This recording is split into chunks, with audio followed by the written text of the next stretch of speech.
TSA and airport workers are also feeling the effects of the shutdown. They aren't getting paid, and across the country they're calling out sick at double the normal rate.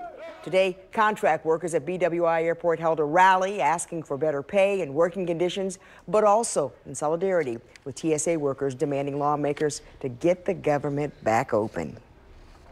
We think that's shameful. It's not right. Immigration is a very complicated issue, and it should be dealt with separately. Not hold workers' jobs hostage because of a hateful, divisive war that nobody wants.